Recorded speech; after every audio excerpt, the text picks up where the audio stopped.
Film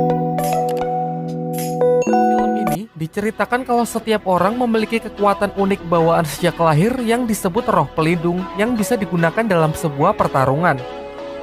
Tingkat kekuatan roh pelindung dari masing-masing orang pun bervariasi, tergantung garis keturunan dan bagaimana roh pelindung tersebut dilatih. Ada yang sangat kuat dan ada juga yang lemah, bahkan dikategorikan sebagai roh pelindung yang sama sekali tidak berguna. Dan dunia bagi pengguna kekuatan roh pelindung disebut dunia Doulu. Berkisah tentang seorang pemuda yang sering bermimpi aneh, di mana dalam mimpi itu ia berada di sebuah padang rumput perak dengan diikuti suara wanita yang selalu memanggil-manggil namanya. Pemuda ini bernama Tangsan, anak seorang pandai besi yang hidup di sebuah desa bernama Desa Roh Mulia. Di desa tersebut ia hanya tinggal dengan ayahnya karena sang ibu sudah meninggal saat ia masih kecil. Di sela-sela kerjanya, ia menyempatkan diri untuk mempelajari buku kuno pemberian ayahnya yang mengajarkan berbagai macam jutsu. Salah satunya adalah mata iblis ungu yang memungkinkan penggunanya untuk melihat gerakan secepat apapun.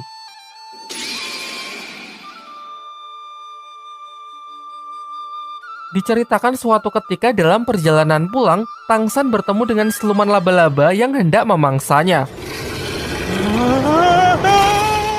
Awalnya Tangsan lari ketakutan hingga ia memutuskan menggunakan kekuatan yang ia pelajari dari buku ayahnya dan berhasil membutakan siluman laba-laba tersebut. Namun sayangnya itu saja masih belum cukup karena penciuman dari siluman laba-laba itu sangatlah tajam.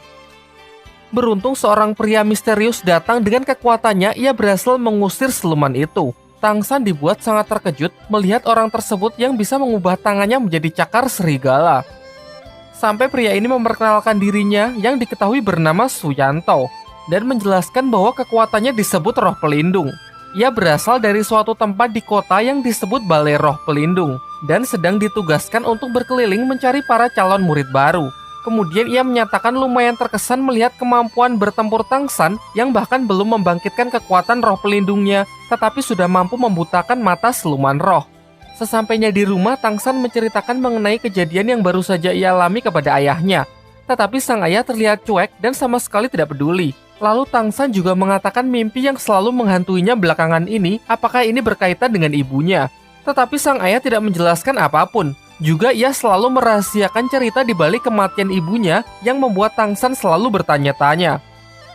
Di tempat lain, kepala desa menemui Suyanto yang ingin mengadakan semacam tes untuk menguji bakat para anak-anak di desa ini guna perekrutan calon murid baru yang akan dikirim ke Balai Roh Pelindung.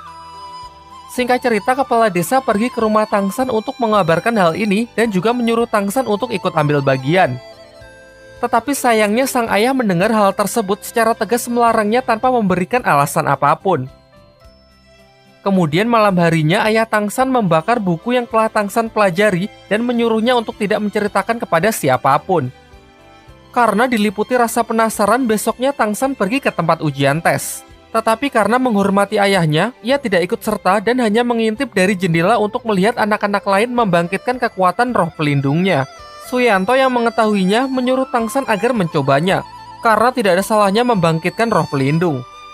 Dan akhirnya terungkap dari tangan kanannya bahwa Tansang memiliki roh pelindung jenis tanaman, yakni rumput biru perak. Sayangnya, ia sedikit kecewa karena Suyanto mengatakan tidak ada yang spesial dari jenis ini karena lumrah dimiliki oleh orang-orang biasa.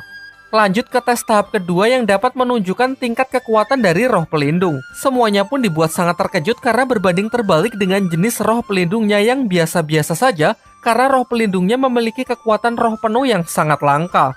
Di tangan kirinya, Tansang merasa telah membangkitkan kekuatan roh pelindung yang lain. Namun ia memilih untuk menyembunyikannya.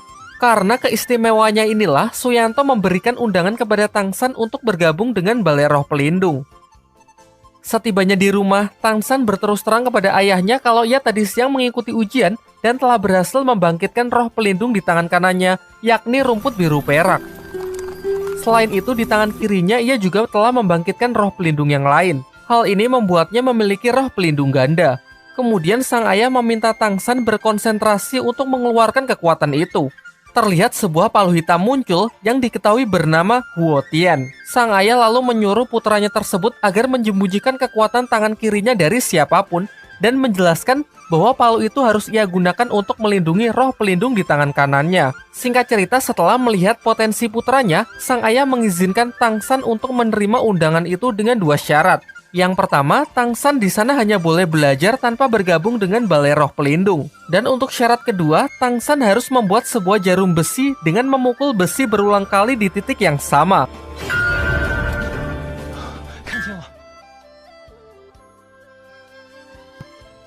Singkat cerita, dengan kerja kerasnya menempa besi itu berhari-hari, Tang San berhasil membuat jarum besi tersebut. Dan akhirnya dengan ditemani kepala desa, ia pun berangkat memenuhi undangan tersebut ke kota Naoding. Sebelum berangkat, sang ayah juga menjanjikan kalau Tang San berhasil menjadi seorang master roh terkuat, ia akan menceritakan mengenai ibunya. Singkat cerita, sampailah ia di Akademi Balai Roh Pelindung. Di depan pintu, ia bertemu dengan Master Xiao, seorang petugas di tempat tersebut.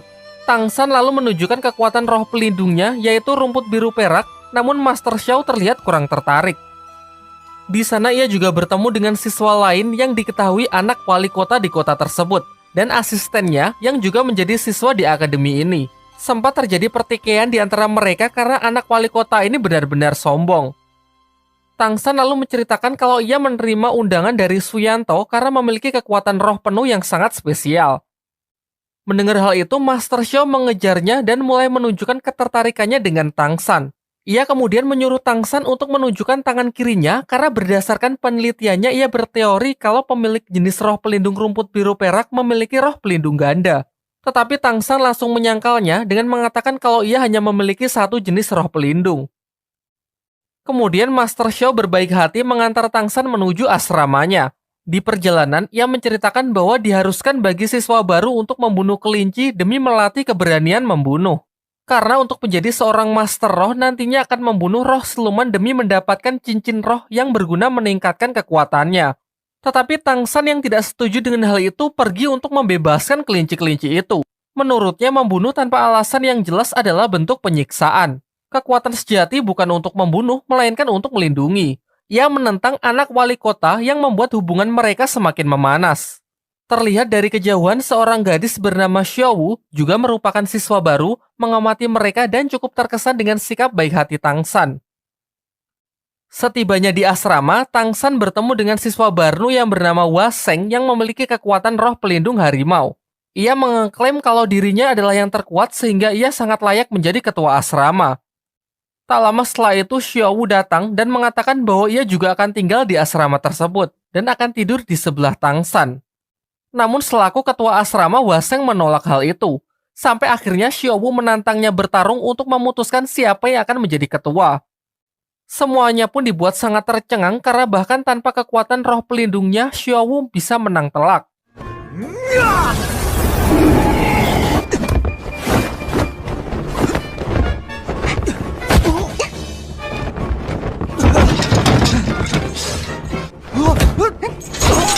Menyaksikan hal itu, seisi asrama pun mengakuinya sebagai ketua yang baru. Tak lama setelah itu, petugas dari asrama wanita datang untuk membawa Xiaowu karena ternyata ia salah menempatkan Xiaowu yang harusnya berada di asrama wanita. Singkat cerita, Tang San pergi menemui seorang pandai besi di dekat sana untuk melamar pekerjaan mengingat finansialnya yang kurang baik. Di sini Tang San langsung menunjukkan kemampuan menempa besinya yang nampak sangat profesional sehingga ia pun diterima untuk bekerja di tempat tersebut. Malam harinya sepulang kerja, Tang San kembali ke asrama untuk beristirahat. Namun tiba-tiba Xiaowu yang menyelinap datang dan tidur di sebelahnya. Tang San yang terlihat kelelahan karena sudah bekerja seharian mengabaikan hal tersebut dan hanya menganggapnya sebagai mimpi belaka. Baru di pagi harinya semuanya pun dibuat sangat heboh karena hal itu ternyata benar-benar nyata. Sementara itu anak wali kota yang masih penasaran dengan Xiaowu pergi menemuinya untuk mengajak makan bersama. Namun Xiaowu menolak ajakan tersebut dan memilih untuk pergi bersama Tang San. Hal ini membuat si anak wali kota tersinggung dan mulai menaruh kebencian kepada Tang San. Setelah jam makan siang, kelas pertama pun dimulai. Anak wali kota yang angkuh menantang Tang San untuk sparring sekaligus melampiaskan amarahnya sebelumnya.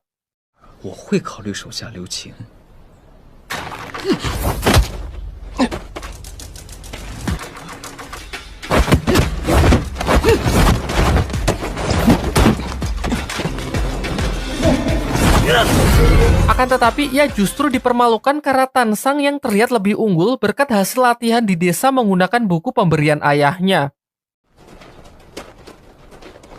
就像是把自己的展开一样。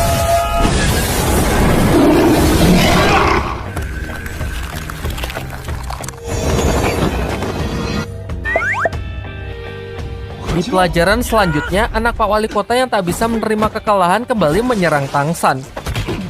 Namun hasilnya pun tetap sama saja. Kali ini Xiaowu juga membantu untuk memberi pelajaran anak sombong tersebut. Sang guru lantas memisahkan mereka dan menghukum Tangsan dan juga Xiaowu untuk menyapu halaman di depan. Dan lagi-lagi bersama asistennya anak wali kota berbuat usil mengerjai mereka dengan memasang jebakan petasan. Sayangnya anak si wali kota harus menelan kekalahannya untuk sekian kali karena dengan mata ungu milik Tangsan ia dapat melihat jebakan itu dan membalikan situasi yang diharapkan.